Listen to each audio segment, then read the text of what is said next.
今天全世界的目光都聚焦在英国伦敦，中美之间最敏感最关键的贸易谈判即将登场。美国财长贝森特、商务部长卢特尼克以及贸易代表格里尔组成强势代表团，正面对垒中共副总理何立峰领衔的中方阵营。这场谈判不只是贸易博弈这么简单，它更可能成为习近平政治命运的转捩点。中方若在压力下开放市场，缩小贸易逆差，那将意味着习近平主导的国进民退经济路线彻底破产。而如果谈判破裂，则中美将全面脱钩，关税战升级，中国经济恐将雪上加霜。何立峰能否在伦敦顶住压力，坚守习近平的不妥协底线，还是他为了换得喘息空间，悄悄打开了中共政权走向崩塌的缺口？这场伦敦谈判也许不是一次贸易协商，而是一场政权保卫战的序幕。这里是希望世界要闻透视，我是王潇。对于美方而言，这次谈判的焦点可能会围绕中方开放市场、降低贸易逆差展开，至于稀土问题只是旁枝末节而已。而中方可能更关心关键技术出口限制和留学生赴美签证问题。华尔街日报认为，美国商务部长卢特尼克加入美国谈判团队，对北京来说是一个受欢迎的信号。卢特尼克是负责出口管制的内阁成员，他的加入表明川普愿意将这个议题摆上桌面。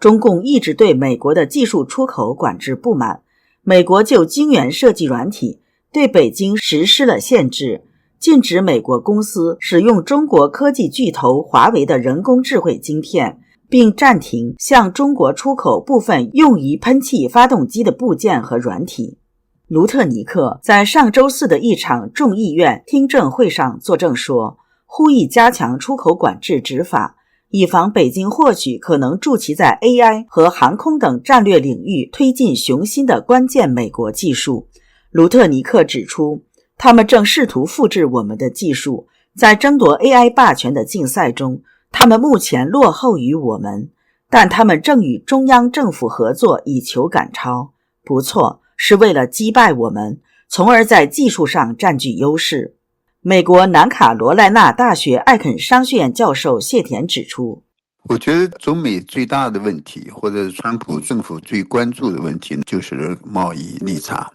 这个是最大最关键的问题。当然实际上涉及到技术转让和稀土的限制也一直有，川普上一届的时候就有这些问题，这些问题也会成为谈判的一个焦点。但是我相信川普政府它不会偏离它最根本的主张。最根本的主张呢，就是要彻底消除贸易的不平衡。长期的逆差的话呢，会导致资金流向中共，中共会累积这些外汇储备，然后呢，他就用他的外汇呢，再做其他的来削弱美国、打击美国、对抗美国的事情。这个是不能接受的。并且中共呢，作为一个共产主义政权，他在咄咄的逼人，在崛起，试图在军事上加强中共的能力，包括这种芯片啊、先进的武器啊、远洋投射能力这些，那这些都跟其他那些跟稀土和芯片战略、科技战略有关。所以这些实际上是一体的，整体的就是怎么样不让中共在经济上掠夺美国，在军事和技术上呢来挑战美国。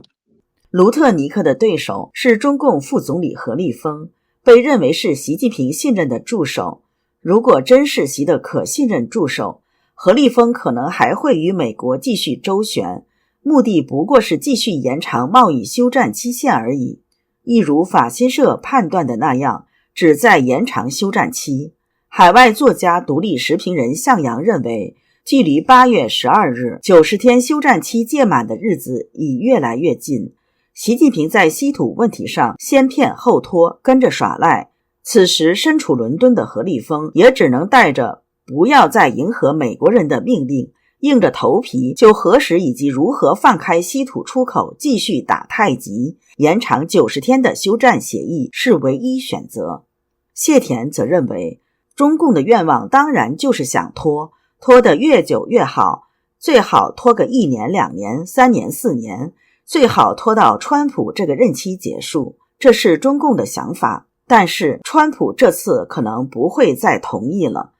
川普一定要在中期选举之前把这个问题解决，不会让中共再继续耗下去。中共想要拖延，相信他是达不到目的的。川普政府还提出一项计划，想要撤销部分中国学生的签证。上周，美国国务卿卢比奥表示，美国将大力撤销中国学生的签证，特别是那些与共产党有关联或在关键领域学习的学生。这个政策可能会切断中共窃取美国高端技术信息的重要渠道，是美国将与中共脱钩的一个重要信号，令习近平和中共陷于恐慌。纽约时报报道，在与川普的通话中，习近平借用了一个航海的比喻，将中美关系比作一艘巨轮，而他与川普如同强有力的船长，牢牢把握舵柄，以保持正确的航向。纽时认为，这个比喻带有一种警告意味，不要让其他人把船带偏，危及两国关系。华盛顿智库史汀生中心中国项目主任孙运表示，中共认为可以利用元首外交这个机会，向川普直接传递信息，管住你的鹰派，责任在最高领导人身上。如果你想要一段良好的关系，就不要让你的内阁成员或团队肆意推动那些疯狂的想法。如果按这个思路，习近平似乎还是大权在握，他甚至有底气警告川普，依然是过去那个在中南海定于一尊的形象。是不是这样呢？时政观察人员、台湾资深律师童文勋认为，中美伦敦贸易谈判是可以测试习近平是不是失去权力的一个事件。美中在英国的谈判将涉及两大问题，降低贸易逆差和开放中国市场。如果美中贸易谈判能够沿着降低贸易逆差和开放中国市场的方向有所进展，将是习近平国进民退路线彻底失败的信号，中共一带一路也就完结了。如果真能这样的话，习近平下课的时刻也就到了。他还有什么理由继续掌控中共呢？贸易战已经重创中国经济，中国消费持续低迷。中共国家统计局6月9号发布数据显示，5月份消费者价格指数比去年同期下跌 0.1%， 连续第4个月下滑。与此同时，在关税战冲击下，中共海关今天的数据显示，中国对美出口额今年5月比去年同期暴跌 34.6%， 降幅比4月扩大了 13.6 个百分点。宝银投资的首席经济学家张志威在其最新报告中就指出，随着外贸抢出口效应的逐渐消退，中国将更加需要提振国内需求来对抗通货紧缩。凯投宏观经济分析师黄子春则对路透社预测，持续的产能过剩将使中国今明2年都陷入通货紧缩。中国经济如此孱弱不堪，关税战继续打下去，百姓可能连草都吃不上了。其实美国的要求并不高，开放中国市场，消除不公平贸易，这是普通人民受益无穷的好事。真的能这样，中国也就没有中共待的地方了。你说中共能不反扑和顽抗吗？这里是希望世界要闻透视，感谢你的陪伴与思考，请订阅分享并打开小铃铛，一起在动荡中坚守真相，在黑暗中点燃希望。